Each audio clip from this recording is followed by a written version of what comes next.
అంగస్తంభన సమస్య లేదా erectile dysfunction అనేది మగవాళ్ళు కామన్గా ఎదుర్కొనే సెక్షువల్ సమస్య.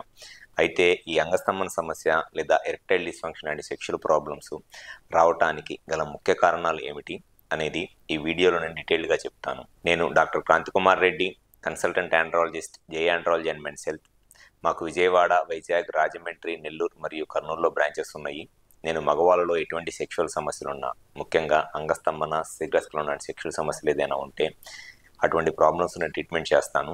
ముందుగా చాలామంది 35 to 40 ఇయర్స్ ఏజ్ గ్రూప్లోనే, అంటే చాలా చిన్న వయసులోనే సెక్షువల్గా ఈ అంగస్తంభన లేదా ఎరెక్టైల్ డిస్ఫంక్షన్ అండ్ సెక్షువల్ ప్రాబ్లమ్స్ని ఎదుర్కొంటా వాళ్ళ ఫ్యామిలీ లైఫ్ని కోల్పోతా సెక్షువల్గా చాలా రకాల ఇబ్బందులను ఎదుర్కొంటున్నారు. అయితే ఈ అంగస్తంభన సమస్య లేదా ఎరెక్టైల్ డిస్ఫంక్షన్ లాంటి సెక్షువల్ ప్రాబ్లమ్స్ రావడానికి గల ముఖ్య కారణాలు ఏమిటి అని అంటే, డయాబెటీస్ అంటే షుగర్ ప్రాబ్లం. ఎవరిలో అయితే షుగర్ ఉండి ఆ షుగర్ కంట్రోల్లో ఉండదో అటువంటి వాళ్ళలో స్లోగా అంగానికి వచ్చే రక్త సరఫరా తగ్గిపోయింది. అండ్ దాంతోపాటు అంగం లోపల అంటే పెన్నిస్ లోపల ఉండే మజిల్ కూడా డ్యామేజ్ అయిపోయి అటువంటి వాళ్ళలో ఈ అంగస్తంభన సమస్య అనేది చాలా కామన్గా వచ్చే సెక్షువల్ ప్రాబ్లం. అండ్ సెకండ్ వచ్చేసి హైపర్ టెన్షన్ అంటే బీపీ. ఎవరిలో అయితే బీపీ ఉంటుందో సేమ్ ఈ బీపీ ఉన్న వాళ్ళలో కూడా పెన్నిస్కి వచ్చే బ్లడ్ సప్లై తగ్గిపోయింది. అండ్ దాంతోపాటు పెన్నిస్లో ఉన్న మజిల్ డ్యామేజ్ అయిపోయి దానివల్ల కూడా ఈ ఎరెక్టైల్ డిస్ఫంక్షన్ ప్రాబ్లం అనేది వస్తుంది.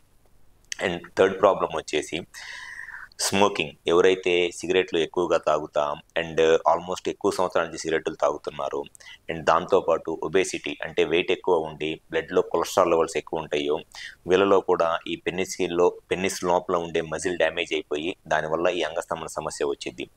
ఈ 4 కాకుండా హార్మోన్ ప్రాబ్లమ్స్, ఎవరిలో అయితే ఈ సెక్షువల్గా హార్మోన్ ప్రాబ్లమ్స్ ఉంటాయో అంటే టెస్టోస్టెరాన్ హార్మోన్ లెవెల్స్ బాగా తక్కువగా ఉండటము, లేకపోతే ప్రొలాక్టిన్ హార్మోన్ లెవెల్స్ చాలా ఎక్కువగా ఉండటము, లేకపోతే ఈస్ట్రోడియాల్ హార్మోన్ లెవెల్స్ ఎక్కువగా ఉండటము లాంటి హార్మోన్ ప్రాబ్లమ్స్ ఉంటాయో అటువంటి వాళ్ళలో కూడా ఈ అంగస్తంభన సమస్య లేదా erectile dysfunction and sexual problems ఉండడానికి చాలా ఎక్కువ అవకాశం ఉంటుంది.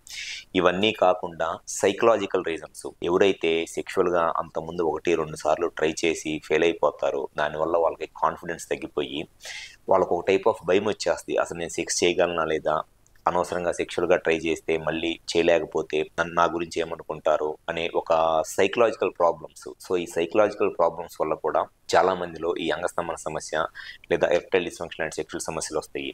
అండ్ ఇంకొంతమందిలో సెక్షువల్గా ఉండే అపోహలు, అంటే మేము పెన్నిస్ సైజ్ చిన్నగా ఉంది, పార్ట్నర్ని సాటిస్ఫై చేయగలనా లేదా, లేకపోతే ఏదన్నా సెక్షువల్ అబ్యూజెస్ అంటారు.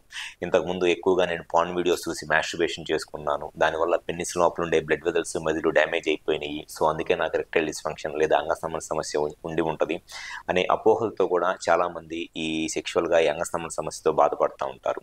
అండ్ ఇంకొంతమందిలో పెన్నిస్ లోపల ఉండే మజిల్ డ్యామేజ్ అయిపోయింది అనమాట. అంటే ఏదన్నా దెబ్బ తగలటం వల్ల కానివ్వండి, లేకపోతే పెన్నిస్కి వచ్చే నరాలు, పెనైల్ నర్వ్స్ అంటారు, ఆ నర్వ్స్ ఏదైనా డ్యామేజ్ అయిపోవటం వల్ల కూడా ఈ అంగస్తంభన సమస్య అనేది కామన్గా ఎదుర్కొనే సెక్షువల్ సమస్య.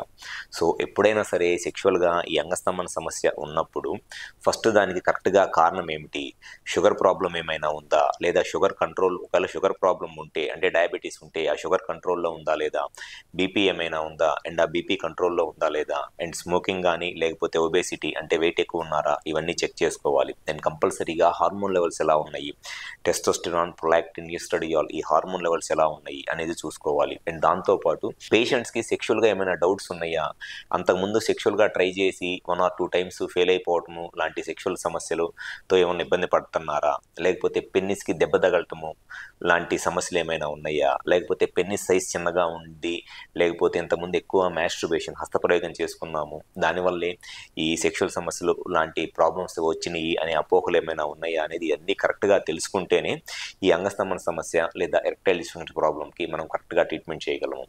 డెఫినెట్గా ఈ సెక్షువల్గా ఎంత ప్రాబ్లం ఉన్నా సరే ఈ ఎరెక్టైల్ డిస్ఫంక్షన్ ప్రాబ్లమ్ని కరెక్ట్గా కారణం ఏంటి అనేది తెలుసుకుంటే 100% మనం దానికి ఏదో ఒక రకంగా ట్రీట్మెంట్ అనేది చేయగలము. సో కారణం తెలుసుకోవటమే అన్నిటికన్నా ముఖ్యం. సో ఎవరైతే ఈ అంగస్తంభన సమస్య లేదా ఎరెక్టైల్ డిస్ఫంక్షన్ అండ్ సెక్షువల్ ప్రాబ్లమ్స్తో బాధపడుతున్నారో, మీకు కనుక మీ ప్రాబ్లంకి కరెక్ట్గా కారణం ఏంటి అనేది తెలుసుకొని మీ ప్రాబ్లంకి 100% సొల్యూషన్ కావాలి అనుకుంటే ఒకసారి మా హాస్పిటల్కి వచ్చి కన్సల్ట్ అవ్వండి. మాకు విజయవాడ, వైజాగ్, రాజమండ్రి, నెల్లూరు మరియు కర్నూలులో బ్రాంచెస్ ఉన్నాయి. ఈ 5 places ఎక్కడైనా సరే ఒకసారి హాస్పిటల్ నెంబర్ కాల్ చేసి అపాయింట్మెంట్ తీసుకొని వచ్చి కన్సల్ట్ అవ్వండి. మీకు ఈ అంగస్తంభన సమస్య ఎంత ప్రాబ్లం ఉన్నా కానీ దానికి 100% సొల్యూషన్ చెప్పడం అనేది జరుగుతుంది. Thank you.